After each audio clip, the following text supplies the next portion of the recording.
오늘 본문이 이렇게 시작이 되고 있습니다. 자, 성경 시작하는 본문을 한번 읽어보실까요? 시작. 그때 마침 두어 사람이 와서 빌라도가 어떤 갈릴리 사람들의 피를 그들의 제물에 섞은 일로 예수께 아뢰니. 그때 마침이라고. 그때 마침. 그 위에하고 앞달라고 연결이 되어 있는 본문이다 하는 것을 우리에게 가르쳐 주고 있습니다. 예수님이 한참 말씀하고 있는 그때 마침 사람이 나와서 끼어들어가지고 예수님께 질문을 던진 거예요. 그럼 제가 지난주에 말씀을 드렸습니다. 그러면 예수님이 그 앞에 무슨 말씀을 했느냐? 13장이라고 동떨어진 게 아니고 그 앞에 예수님이 뭔 말씀을 했느냐 하면 이렇게 한 거예요. 너희가 천기는 분별할 줄 알면서도 이 시대를 분별하지 못하느냐? 법정 앞에 서기 전에, 재판장이신 하나님 앞에 서기 전에 하나님과 화해하기를 힘쓰라. 화해하기를 힘쓰라. 이런 말씀을 하고 있는 중에 한 사람이 돌연 나타나서 질문을 던진 거예요. 마침 그때 그 말씀하고 있는데 와서 이렇게 물어본 거예요. 선생님, 갈릴리에서 온 사람들이 예루살렘 성전에서 많이 죽었습니다. 그 사람들 죄 때문에 죽었습니까? 누구 죄 때문에 죽었습니까? 이렇게 질문한 거예요. 예수님이 지금 심판에 대한 얘기를 하고 있는데 이 사람이 끼어들어가지고 갈릴리 사람이 죽고 심판받은 것은 자기의 죄라고 하는 의미를 가지고 한 거예요. 몰라서 한 게 아닙니다. 예수님 마음을 떠보려고 한 겁니다. 그랬더니 예수님이 또 하시는 말씀이 아니야. 갈릴리 사람들이 죄가 더 많아서 죽은 것이 아니야. 너희들도 회개하지 않으면 이와 같이 망하리라. 망한다고 그랬어요. 그러면서 실로암 망대가 무너져서 18사람이 치여 죽었는데 그러면 실로암 망대에 깔려 죽은 사람이 죄가 더 많아 죽었겠느냐? 아니야. 너희들도 회개하지 않으면 이와 같이 망하리라. 망한다고 하는 말을 2번이나 예수님이 하신 겁니다. 이 두 가지의 비극적인 사건을 통해서 누가 더 죄인이냐라고 하는 쓸데없는 논쟁을 잠재우고 심판의 필연성 그리고 회개의 중요성을 주님께서 말씀하시면서 속히 회개를 통해서 하나님과의 관계 개선을 하라 라고 하는 메시지를 주었습니다. 예수님 당시에 바리새인들은 아침에 시커먼 구름이 모여오면 오늘 날씨가 흐리겠구나. 저녁에 서쪽에서 불그스레하게 이렇게 물들어 있으면 내일 날씨는 좋겠구나. 이렇게 기상은 구별할 줄 알았다는 겁니다. 천기는 구별하면서도 그 시대에 하나님이 임하는 진노, 하나님의 심판을 몰랐다고 하는 겁니다. 여러분, 오늘 현대인들이 온갖 사건, 사고의 재앙을 보면서 이러니 저러니 해석하고 해설을 하고 또 관계기관은 변명을 하고 하지만은 그 일이 그 사건이 재앙이 자기에게 미칠 수 있다는 생각을 하는 사람은 많지 않다는 사실입니다. 인재든지 천재지변이든지 재앙은 언제나 있습니다. 중요한 것은 그것을 대하는 사람의 태도입니다. 하나님이 하시는 일, 우연한 일은 하나도 없습니다. 다 유의미한 것이지 무의미한 것은 없습니다. 우리 본문의 내용을 좀 더 살펴보면 유대인 역사가인 요세푸스에 의하면 6월절 기간에 갈릴리 지역에 열심 당원했던 셀롯 당원들이 와서 봉기를 하려고 계획을 했습니다. 로마에 항의하기 위한 봉기를 하려고 계획을 해왔다가 그 첩보가 흘러서 빌라도에게 간 겁니다. 그래서 빌라도가 군대를 보내가 무자비하게 잔혹하게 예루살렘 성전에서 갈릴리 사람들을 죽인 사건이 일어났습니다. 그 죽은 사람들의 피가 그들이 하나님 앞에 드리려고 하는 제물에 튀어가서 제물의 피가 섞일 정도로 많은 사람이 죽었다. 그런가 하면은 이번에는 그 갈릴리 시골 사람이 아니고 전 사람들이 제일 많았겠지 이렇게 도시의 사람이 생각할 수 있는데 아니야. 도시인 예루살렘, 수도인 성전인 예루살렘에 살고 있는 사람들이 실로암 망대 동쪽에 있는 탑이 무너져서 18명이 압사당한 사건이 일어났습니다. 당시의 사람들은 다 인과응보라고 보았습니다. 죄를 지었으니까 벌을 받았겠지. 죄가 더 많으니 벌을 받았겠지. 그 말의 의미는 뭐죠? 자기들은 그만큼 죄가 안 지었다는 것이죠. 이 바리새인들이 가지고 있는 자기들은 그런 그만큼 죄가 없다는 것이죠. 그래서 자기는 그런 재앙을 안 당했다는 것이죠.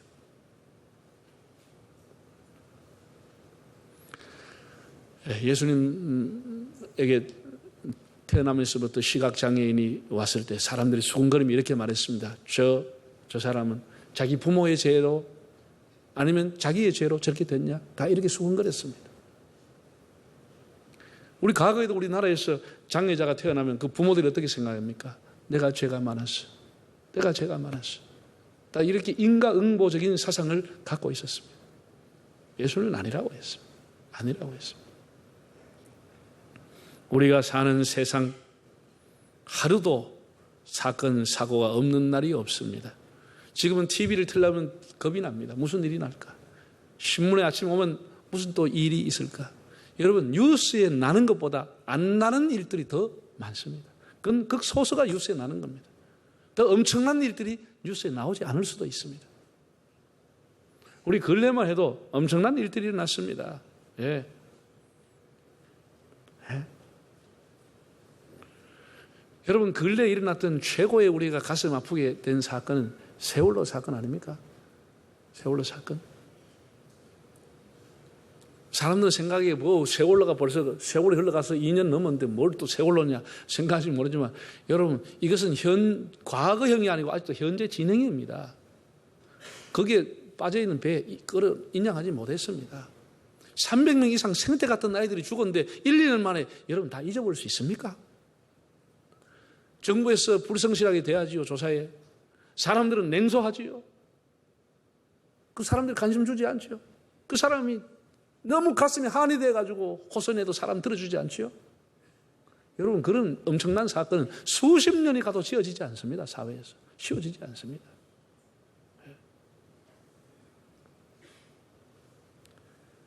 오늘 이 비극적인 사건을 보면서 두 가지의 교훈을 말씀을 드리려고 합니다. 하나는 한번 따라할까요? 개인화를 통한 회개. 우리 항상 인재가 일어나든 전제가 일어나든지 재앙은 나에게도 올 수 있다는 생각을 해야 돼요. 이 개인화라고 하는, 나에게도 올 수 있다.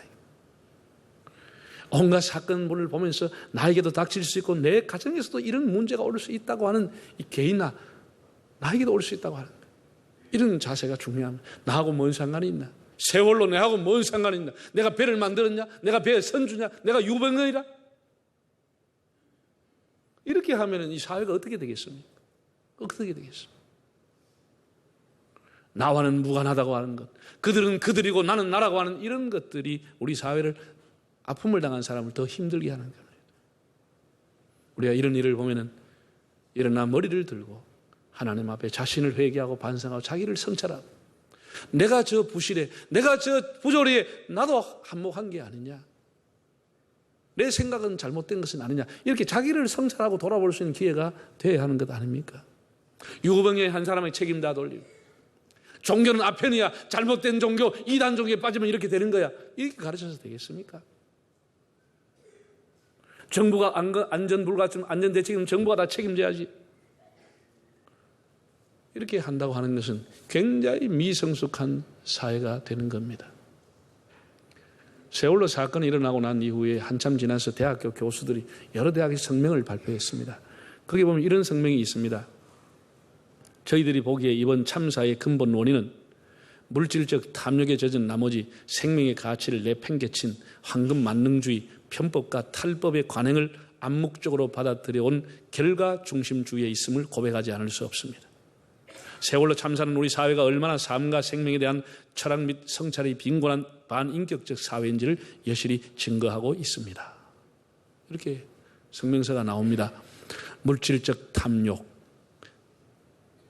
생명의 가치를 내팽개친 황금만능주의, 편법과 탈법의 관행, 결과중심주의, 삶과 생명에 대한 철학 및 성찰이 빈곤한 사회. 이것이 대한민국 현주소 아닙니까? 이 사회적인 총체적인 문제. 물론 안전대책을 세우지 못하고 국민의 재산과 생명을 지키지 못한 정부가 일차적인 책임이 있죠. 그리고 해운선사의 책임이 있죠. 초기 대응이 미응했던 해양경찰의 무능함도 책임이 있죠. 선장과 승무원의 그 무책임함, 언론의 무지한 이게 문제, 해피아의 문제 얽히고 설켜 있었어요. 그럼 우리 개인은 자유롭습니까? 아무 관계가 없습니까? 우리가 이런 것을 보면 우리 개인을 성찰하는 기회로 삼아야 합니다. 우리가 사람의 생명을 얼마나 존중해 왔는지, 물질 우선이 아니고 사람의 안전을 우선으로 해왔는지, 이 관행이라는 이름으로 편법과 탈법이 없었는지, 지식인은 지식인으로, 기업인은 기업인으로, 공직자는 공직자로, 종교인은 종교인으로 자기 이름에 걸맞게 그렇게 살아왔는지 우리를 성찰하고 돌아보는 반성의 기회로 삼아야 하는 겁니다. 과연 물질이 행복의 첩경인가? 이렇게 물어보는 시간. 빠름과 발음이라는 책이 있습니다. 빠르다고 하는 것의 의미, 발음이라고 하는 것은 뭔가라고 하는 것을 우리가 본다고 하면 사회가 더 발전하겠죠. 우리가 어떤 일이든지 이 사건과 재앙을 통해 가지고 나를 성찰하고 무엇인가 자신을 바꾸려고 하고 이 사건이 나에게 주는 영향은 무엇인가라고 하는 것을 생각할 수 있다고 하면 사회는 그만큼 더 성숙하게 되어가는 겁니다. 이게 어떤 재앙과 사건이라면 그 사람 죄가 많아서 그렇지, 그게 아니고 자기를 돌아보라는, 개인아, 자기를 돌아보라. 비록 그 일이 가슴 아픈 일이지만은 자신을 돌아보고 반성하고 회개할 기회를 삼으면 사회가 더 성숙할 수 있고 비극이 비극으로만 끝나는 것은 아니다고 하는 것입니다. 얼 그로머리라고 하는 사람이 이런 말을 했습니다. 사랑하는 사람이 갑자기 죽음으로 당신 곁을 떠났다는 것은 삶을 계속 이어가야 한다는 의무와 권리를 당신에게 위임한 것이나 마찬가지입니다. 삶을 진지하게 이어감으로 당신은 비로소 당신 곁을 떠난 사람에 대한 진정한 조의를 표하게 되는 겁니다. 굉장히 의미 있는 얘기를 했습니다. 갑자기 우리 곁을 사람이 재난을 망해서 떠났다. 그러면 그 사람이 더 살아야 할 것을 나에게 위임했다는 거예요. 내가 진지하게 살아감으로써 그것이 그 사람에 대한 조의라. 그냥 분노를 표현하는 것이 아니고 내가 더 성숙한 삶을 살아가는 것이 그 사람에 대한 조의와 경의를 표하게 되는 길이라는 겁니다. 예, 안타깝게 떠난 아까운 죽음들 우리가 추모하는 것도 해야 되겠지만 가장 좋은 추모의 방법은 그들이 못다한 삶까지 우리가 진지하고 성숙하게 살아가는 겁니다. 사건을 통해서 개인화하고 그것을 반성하고 성찰하고 회개할 수 있을 기회로 삼으라고 하는 것이 주님의 메시지입니다. 여러분, 위대한 사람은 그냥 위대하게 되는 게 아닙니다. 예. 우리가 성경에 보면 참 정말로 탁월한 사람들의 기도와 그들의 헌신과 행동이 나와 있는데 그 중에 느헤미야라고 하는 사람을 보면은 느헤미야는 선지자가 아닙니다. 예레미야는 선지자지만 느헤미야는 선지자가 아니죠. 느헤미야는 쉽게 말해 공직자입니다. 페르시아 왕의 최측근의 공직자였습니다. 예. 이 사람이 하나님 앞에 드린 기도가 나옵니다. 그는 예루살렘에서 태어난 사람이 아닙니다. 그러니까 예루살렘의 패망을 전혀 모르고 페르시아에서 태어난 귀한 포로 2세입니다. 2세. 페르시아에 태어난 사람. 자기 족을 한 번도 밟아본 적이 없는 사람. 예루살렘 성을 한 번도 본 적이 없는 사람. 아버지 할아버지로부터 그 조국이 망했다는 소식만 들었지 한 번도 가보지 않고 페르시아에 태어난 사람입니다. 그런데 그 하나님 앞에 자기 동생 하나냐가 예루살렘 성이 회파했다고 하는 것을 보고 와서 얘기를 해줬더니 자기 하나님 앞에 금식하며 눈물로 애통해하며 회개하는 기도를 합니다. 한 번도 본 적이 없는 예루살렘 성 그 소식을 듣고 하나님 앞에 눈물로 회개합니다. 한번 읽어볼까요? 느헤미야 1장 6절 읽어보겠습니다. 이제 종이 주의 종들은 이스라엘 자손을 위하여 주야로 기도하오니 우리 이스라엘 자손이 주께 범죄한 죄들을 자복하오니 주는 귀를 기울이시며 눈을 여시사 종의 기도를 들으시옵소서. 나와 내 아버지 집이 범죄하여 주를 향하여 크게 악을 행하여 주께서 주의 종 모세에게 명령하신 계명과 율례와 규례를 지키지 아니하였나이다.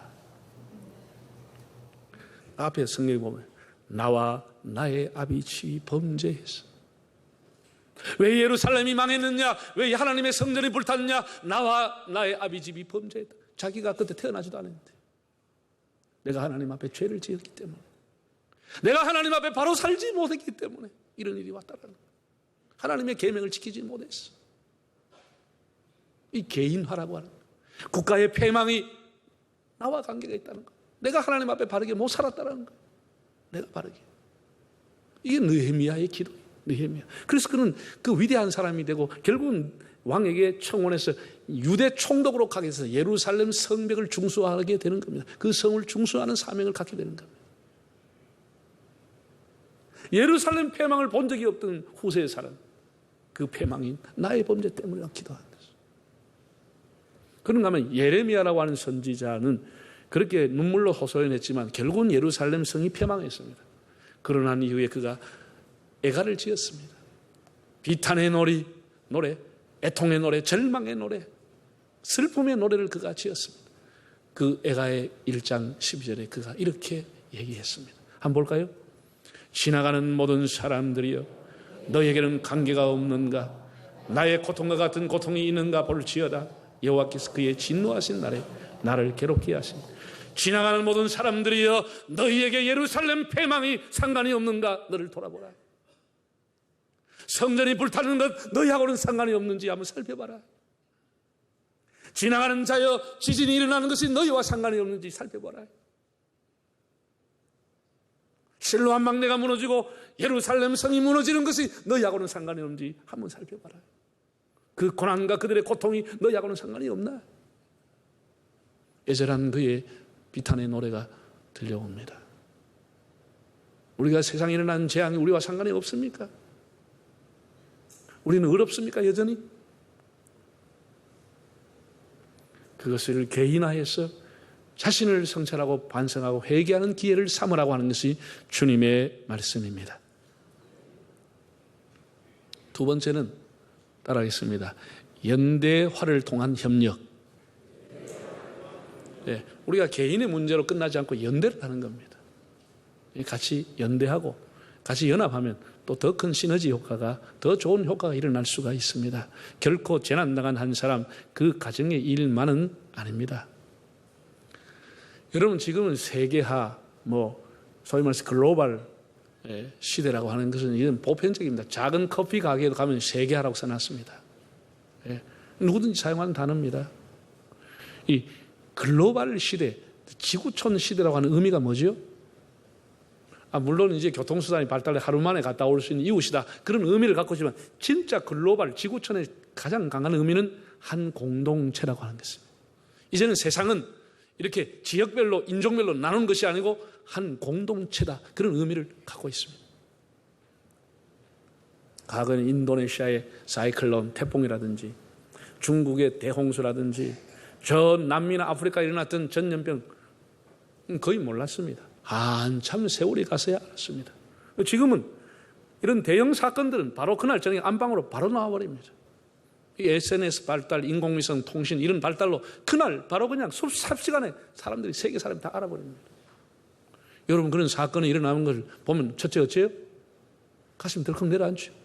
하나님 저 민족을 불쌍히 여겨 주옵소서. 주님 불쌍히 여겨 주옵소서. 이렇게 우리가 하나님 앞에 하나님의 자비를 구해야 되는데 불교 국가에 당연한 일이지, 공산국가에 당연한 일이지, 이게 안 된다는 거예요.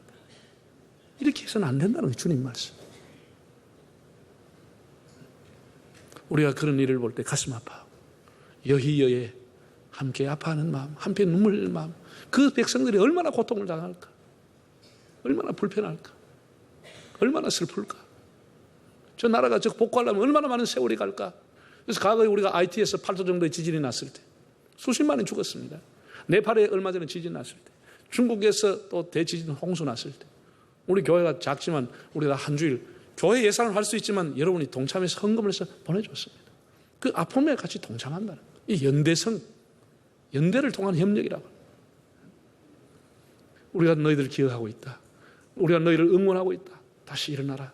다시 용기를 내라. 그런 의미가 아니겠습니까? 그런 의미. 우리가 이런 재난을 보면 이웃 사랑의 기회로 삼는 것, 이게 하나님의 뜻입니다. 이웃 사랑의 기회로 삼는 것.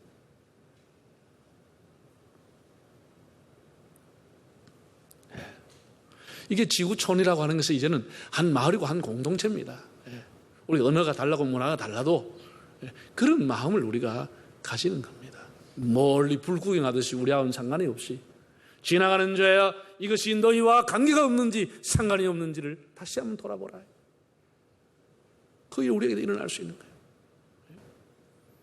여러분 탐스라고 하는 신발 회사를 알고 있는지요? 탐스라는 신발을 신고 있는지 모르겠습니다. 그 회사에서 나오는. 이 신발 회사를 창업한 사람은 미국의 블레이크 아이코스키라고 하는 사람입니다. 아이코스키. 이 사람 명함에 CEO라고 하는 걸 가지고 있지 않고 CSG, Cheap Shoes Giver, 신발을 기부하는 사람이다. 그런 의미의 그 명함을 갖고 있습니다. 우리가 이 젊은 애들 젊을수록 세계 여행을 보내야 됩니다. 유대인들이 왜 세계에서 뛰어나냐? 유대인들은 13살이 되면 성인식을 치러줍니다. 성인식은 굉장히 크게 합니다.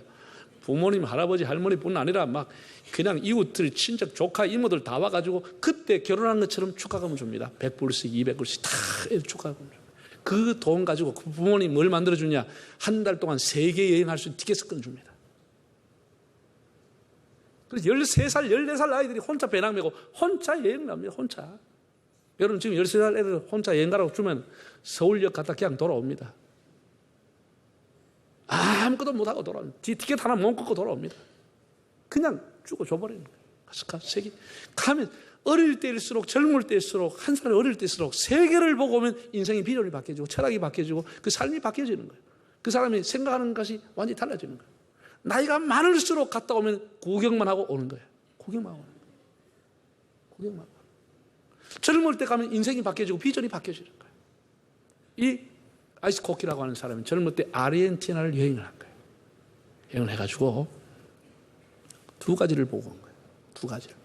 아르헨티나 전국을 다니면서 하나는 자기는 지금까지 구두라고 하는 것은 가죽으로만 만들어서 외출용으로 신는 거라고 생각했는데 아르헨티나 사람들이 천이라든지 다른 것을 가지고 재료를 내서 신발을 만들어내도 그 신발이 너무너무 편하고 보기도 좋고, 두 번째, 아르헨티나의 가난한 아이들 절반 이상이 신발이 없고 맨발로 다니는 것을 보게 된 거예요. 그래서 내가 저 발에다가 신발을 한번 신겨줘야 되겠다는 생각을 하고 온 거예요. 그 인생을 바꾼 거예요. 그래서 이 사람이 이 탐스라고 하는 tomorrow라고 하는 뜻은 내일이라는 뜻을 갖고 있는데 그 탐스라고 하는 신발 회사를 만들면서 내걸었던 비전이, 회사의 비전이 뭐냐? 한 컬레를 팔면 한 컬레를 기부한다. 이것이 그의 뜻입니다. 한 컬레 팔아먹으면 한 컬레를 다른 신발 못 신는 사람을 기부를 하는 거예요. 자기가 스스로 기부하는 거예요.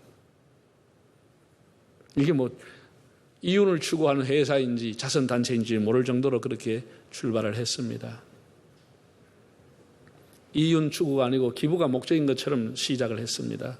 그러면 장사가 안 될 것 같지요.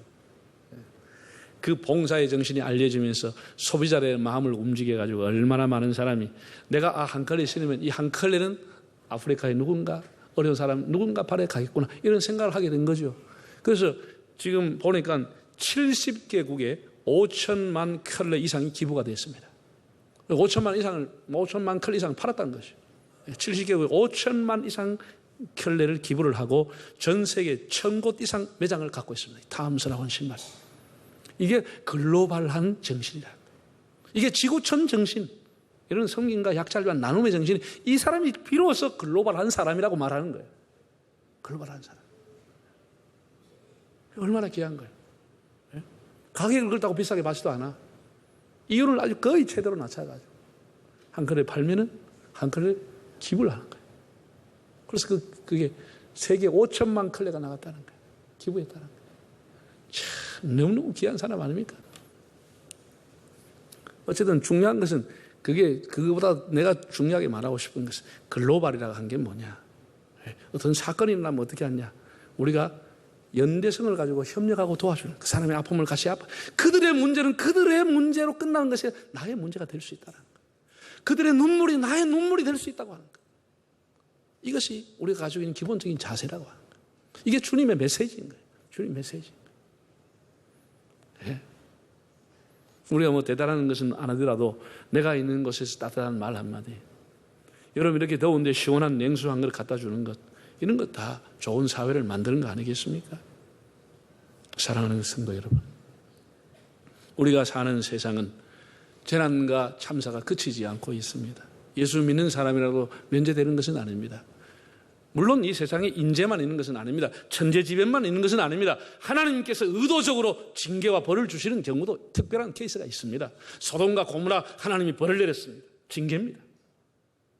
오늘 제가 새벽에 일어나서 열왕기상을 읽었습니다. 열왕기 18장쯤 오니까 이런 기절이 나와요. 아합 시대 때 하나님께서 3년을 가물겠습니다. 하나님의 징계입니다. 그냥 우연한 천재지변은 아닙니다.